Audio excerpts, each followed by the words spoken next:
Welcome to Amazon Acumen. अस्सलाम वालेकुम। उम्मीद है आप सब खैरियत से होंगे। आज की वीडियो बहुत इंपॉर्टेंट है, ख़ास तौर पे उन सेलर्स के लिए जो अमेज़ोन पे होलसेल बिज़नेस करने का सोच रहे हैं। तो जब भी कोई सेलर अमेज़ोन पे होलसेल बिज़नेस करने को कंसीडर करता है तो उसके जहन में दो ही मार्केट्स आती हैं यूजुअली, एक यूके मार्केट और दूसरी यूएसए। अब एक सेलर के लिए ये डिसीजन लेना कि वो किस मार्केट में जाए बहुत इंपॉर्टेंट है। हर सेलर की अपनी प्रेफरेंसेस होती हैं, अपने मुताबिक उसका बजट होता है और इन दोनों मार्केट्स के अपने प्रोज एंड कॉन्स हैं। तो आज की वीडियो में मैं आपको इन दोनों मार्केट्स के बेनिफिट्स यानी कि फ़ायदे और नुकसानात डिस्कस करूंगा, ताकि अगर आप अमेज़ोन पे एफपी होलसेल बिज़नेस करने का सोच रहे हैं तो आप आसानी से एक अच्छा डिसीजन ले सकें। तो आइए इस वीडियो को शुरू करते हैं। सबसे पहले तो देखें, यूएसए के अंदर अगर आप होलसेल बिजनेस करने का सोच रहे हैं तो आपको इनिशियल कॉस्ट आपकी काफ़ी ज़्यादा होती हैं, डबल होती हैं, बल्कि यूके के कंपैरिजन में आपको डबल कॉस्ट देनी पड़ती है यूएसए में। Something around 800 US dollars maximum मैं आपको बता रहा हूँ कि 800 यूएस डॉलर या 850 तक भी पहुँच जाती है, क्योंकि उसके अंदर आपने एलएलसी फॉर्मेशन करवानी होती है, एलएलसी फॉर्मेशन फ़ीस होती है, ईआईएन नंबर और ये सारी तमाम चीज़ें जब आप लेते हैं। उसमें बैंक अकाउंट ओपनिंग भी यूएसए में जब आप करते हैं, फिजिकल एड्रेस और फ़ोन नंबर जिस ये तमाम चीज़ें, और अमेज़ोन का अकाउंट जब आप क्रिएट करते हैं तो ओवरऑल जो कॉस्ट होती है यूएसए में वो ज़्यादा होती है, जबकि as compare to USA UK में आपकी हाफ कॉस्ट होती है। यूके में आपकी one time cost, registration cost और अमेज़ोन सेलिंग से रिलेटेड जो भी आपको क्रेडेंशियल चाहिए होते हैं उनकी जो कॉस्ट होती है वो as compare to USA half होती है। मोस्टली आपकी जो कॉस्ट होगी यूके के अंदर वो मैक्सिमम 400 या 500 डॉलर्स तक जा सकती है। उसके बाद सेकंड पॉइंट पे जब हम आते हैं तो यूएसए के अंदर सेलर्स जो होते हैं वो ज़्यादा प्रॉफिट मार्जिन इंजॉय करते हैं, जबकि यूके के अंदर प्रॉफिट मार्जिन कम होता है। इसकी एक वजह यह भी है कि यूएसए एक जाइंट मार्केट प्लेस है और वहाँ पर होलसेलर्स की दस्तयाबी बहुत ज़्यादा है। वहाँ पर आपको बहुत से ज़्यादा सप्लायर्स होलसेलर्स मिल जाते हैं, जबकि यूके के अंदर आपको अगर अच्छा प्रॉफिट मार्जिन लेना है तो आपको डायरेक्टली ब्रांड से कांटेक्ट करना पड़ता है, और ब्रांड्स आपको पता है उनकी रिक्वायरमेंट्स बहुत ज़्यादा होती हैं, उनकी मिनिमम ऑर्डर क्वांटिटी रिक्वायरमेंट्स ज़्यादा होती हैं, तो हर कोई सेलर ब्रांड की रिक्वायरमेंट्स को मीट नहीं कर सकता।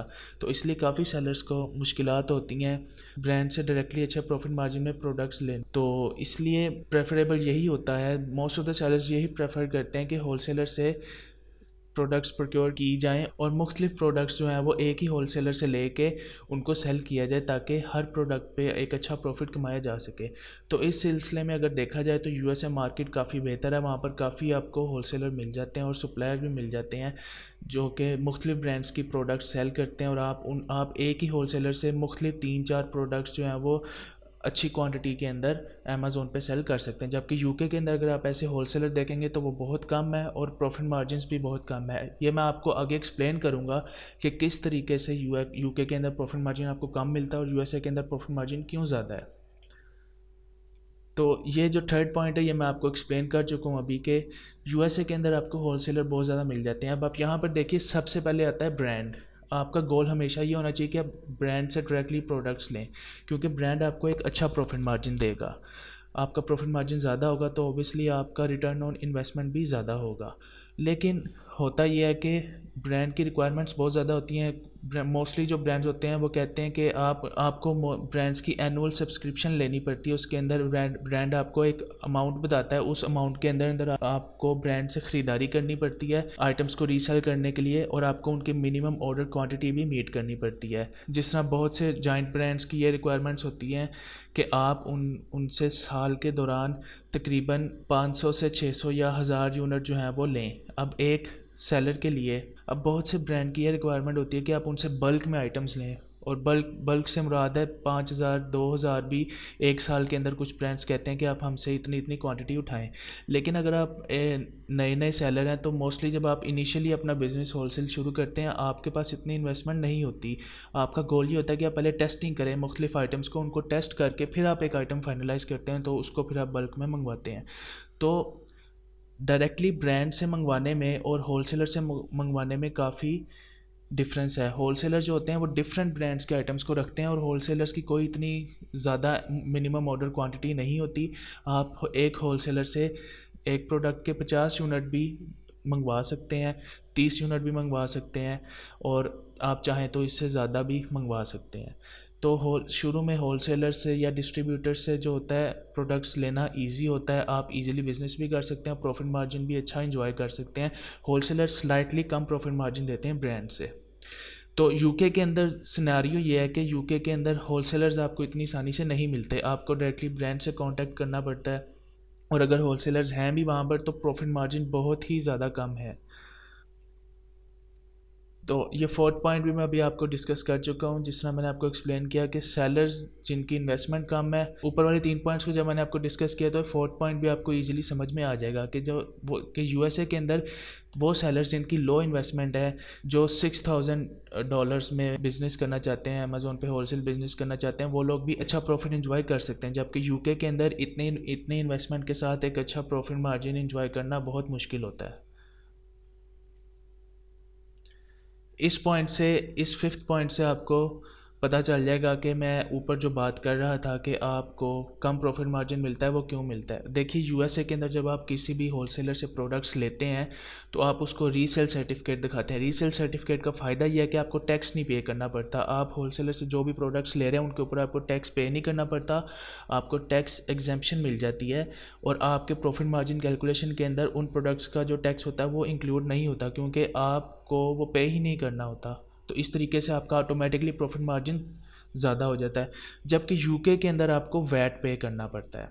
यूके के अंदर आपको अमेज़ॉन सेलिंग प्राइस पे वैट पे करना पड़ता है अगर तो आप वैट रजिस्टर्ड हैं, और अगर आप वैट रजिस्टर्ड नहीं हैं तो आपको अमेज़ॉन फीसिस पे वैट पे करना पड़ता है। जब आप अपनी प्रोडक्ट्स को अमेज़ॉन के वेयर हाउस में स्टोर करवाते हैं अमेज़ॉन पे सेल करने के लिए, तो उनके ऊपर जो अमेज़ॉन की कॉस्ट होती है वो तो आपको देनी ही पड़ती है, लेकिन उस कॉस्ट के ऊपर 20% वैट भी आपको अमेज़ॉन को पे करना पड़ता है, जिसके अंदर आपकी हर प्रोडक्ट के पर यूनिट के ऊपर प्रॉफिट मार्जिन कम हो जाता है, क्योंकि आप अपनी प्रोडक्ट के जब पर यूनिट का प्रॉफिट मार्जिन निकालते हैं उसके अंदर आपको वैट भी इंक्लूड करना पड़ता है। जब आप वैट जो यानी कि वैल्यू एडेड टैक्स को ऐड कर देंगे तो ऑब्वियसली आपका प्रॉफिट मार्जिन ऑटोमेटिकली कम हो जाता है।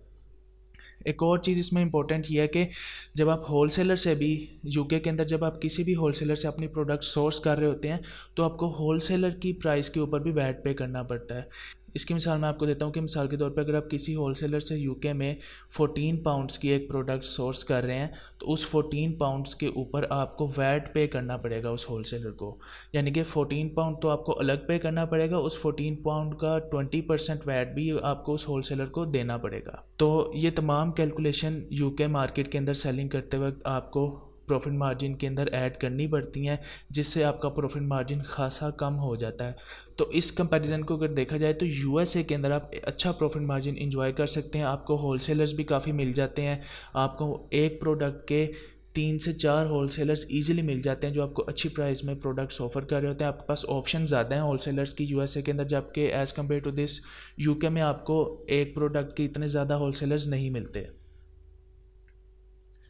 तो लास्ट पॉइंट में हम आते हैं कि यहाँ पर आप देखिए यूएसए के अंदर डिमांड बहुत ज़्यादा है, यूएसए के अंदर प्रोडक्ट्स की डिमांड बहुत ज़्यादा है और कंपटीशन भी ज़्यादा है, और होलसेल बिज़नेस के लिए ये चीज़ बहुत अच्छी है। जब प्राइवेट लेवल में आप जाते हैं तो आप हाई डिमांड देखते हैं लेकिन लेस कंपटीशन देखते हैं, लेकिन होलसेल जब आपने करना होता है तो आपका गोल यही होता है कि रिव्यूज़ ज़्यादा हों, जिस भी प्रोडक्ट को आप सेल करने लगें उसके रिव्यूज़ बहुत ज़्यादा हों और डिमांड भी उसकी ज़्यादा हो। तो यूएसए के अंदर जो प्रोडक्ट्स हैं, जो ब्रांडेड प्रोडक्ट्स हैं, जो होलसेल प्रोडक्ट्स हैं, उनकी डिमांड बहुत ज़्यादा है एज़ कम्पेयर टू यूके।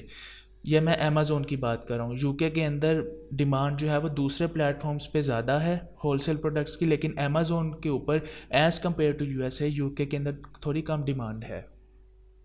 तो ये लास्ट पॉइंट आपको इलेबोरेट कर देगा कि यूके के अंदर डिमांड क्यों कम है। देखिए यूके के अंदर ईबे बहुत पहले से इस्टेब्लिश्ड है, और स्टैट्स ये शो करते हैं कि यूके के अंदर ज़्यादातर जो लोग हैं जो जो यूके के रेजिडेंट्स हैं वो ईबे से शॉपिंग करना ज़्यादा प्रेफर करते हैं, क्योंकि ईबे पे उनको बहुत ही कम रेट्स पे आइटम मिल जाती हैं। ईबे बेस्ट सूटेड है यूके लोगों यूके रेजिडेंट्स के लिए, क्योंकि यूके के अंदर लोग लो कॉस्ट आइटम्स बल्क में ख़रीद सकते हैं आसानी से, जबकि अमेज़ोन पे जब वो जाते हैं तो प्राइसेस थोड़ी सी स्लाइटली हाई होती हैं। तो इसलिए यूके के लोग ज़्यादातर ईबे को प्रेफर करते हैं Amazon as compare to Amazon.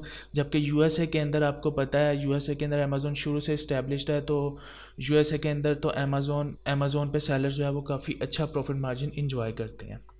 तो अगर इन तमाम प्रोज़ एंड कॉन्स को सम अप किया जाए तो नतीजा यही निकलता है कि USA is most preferable for doing wholesale on Amazon as compare to UK, क्योंकि यूएसए के अंदर आप प्रॉफिट मार्जिन भी अच्छा कमा सकते हैं, आपके पास होलसेलर्स की ब्रांड्स की ऑप्शन भी बहुत ज़्यादा है। यूके के अंदर आपको वैट की वजह से और कम होलसेलर्स की मौजूदगी की वजह से खासी परेशानी का सामना भी करना पड़ सकता है। अगर आप वन टाइम कॉस्ट देखें तो बेशक वन टाइम कॉस्ट यूएसए की ज़्यादा है, लेकिन देखें अगर आप शुरू में आप वन टाइम कॉस्ट या रजिस्ट्रेशन कॉस्ट अगर ज़्यादा है, लेकिन आगे लॉन्गर रन में आप अच्छा प्रॉफिट कमा के इस कॉस्ट को भी कवर कर सकते हैं। अगर आप इस चीज़ को कंसिडर करके यूके को सिर्फ चूज़ करते हैं तो देखें बाद में अगर आपको बिज़नेस प्रॉफिट ही नहीं अच्छा दे रहा तो क्या फ़ायदा लो कॉस्ट में भी अपनी कंपनी को रजिस्टर करवाने का। अब ये आप पे डिपेंड करता है कि आप इन दोनों में से कौन सी मार्केट को चूज़ करना चाहते हैं। रिकमेंडेड यही है कि अगर आपके पास कम इन्वेस्टमेंट है तो आप यूएसए पे जाएं, लेकिन अगर आपकी प्रेफरेंस यही है कि आप यूके में ही करना चाहते हैं, यूके के अलावा आप किसी और मार्केट में नहीं जाना चाहते, तो यूके के लिए आप थोड़ी सी इन्वेस्टमेंट ज़्यादा रखिए। ज़्यादा इन्वेस्टमेंट रखने का मकसद ये है कि आप ब्रांड से डायरेक्ट कॉन्टैक्ट कर सकें, उनकी मिनिमम ऑर्डर क्वान्टिटीज़ को मीट कर सकें और उनकी एनुअल सब्सक्रिप्शन ले सकें। इस सूरत में आप यूके मार्केट में फ़ायदा उठा सकते हैं होलसेल करके, जबकि दूसरी सूरत में अगर आप होलसेलर या डिस्ट्रीब्यूटर से कांटेक्ट करेंगे तो चांसेस थोड़े कम हो जाते हैं। और एक और लास्ट पॉइंट जो मैं आपको एक्सप्लेन करना चाहूँगा, बहुत इंपॉर्टेंट पॉइंट है, वो ये है कि जब आप अमेज़ोन पे होलसेल कर रहे होते हैं मोस्ट ऑफ द टाइम्स आपके पास स्टॉक लो हो जाता है, आपके पास स्टॉक ख़त्म होने वाला होता है और आपको बाय बॉक्स मिल जाता है। तब आपको स्विफ्ट डिसीजन लेना पड़ता है, आपको जल्दी से अपनी इन्वेंट्री को रिप्लेनिश करना पड़ता है, अपनी इन्वेंट्री को भरना पड़ता है अमेज़ोन पे जो आपने अपनी इन्वेंट्री स्टोर की होती है। उसके अंदर आपके पास यूएसए में बहुत ज़्यादा होलसेलर्स की अवेलेबिलिटी है, एक एक प्रोडक्ट के लिए 5 से 6 होलसेलर्स आपको ईजिली मिल जाते हैं। अगर एक इम्पॉर्टेंट वक्त में आपके होलसेलर के पास आपकी प्रोडक्ट की क्वांटिटी कम हो गई है या वो आपको डिलीवर नहीं कर पा रहा, तो आप एमरजेंसी की सूरत में किसी और होलसेलर से भी कांटेक्ट कर सकते हैं और वो आप यूनिट मंगवा सकते हैं। जबकि यूके के अंदर जिस होलसेलर से आप प्रोडक्ट को सोर्स कर रहे हैं उसके अलावा और उसी प्रोडक्ट को सेल करने वाले बाकी होलसेलर्स को तलाश करना बहुत मुश्किल है। स्विफ्ट डिसीजन जो है वो यूके के अंदर लेना बहुत मुश्किल होता है। तो आई होप इन इन दोनों मार्केट्स के अमेज़ॉन होलसेल एफबीए से रिलेटेड एडवांटेजेस और डिसएडवांटेजेस को रिव्यू करके आप इजीली डिसाइड कर सकते हैं कि आप किस मार्केट में सेलिंग करना चाहते हैं। अगर आपका अमेज़ॉन होलसेल एफबीए से रिलेटेड कोई भी क्वेश्चन है आप मेरे से इस वीडियो के कमेंट सेक्शन में पूछ सकते हैं। Thank you.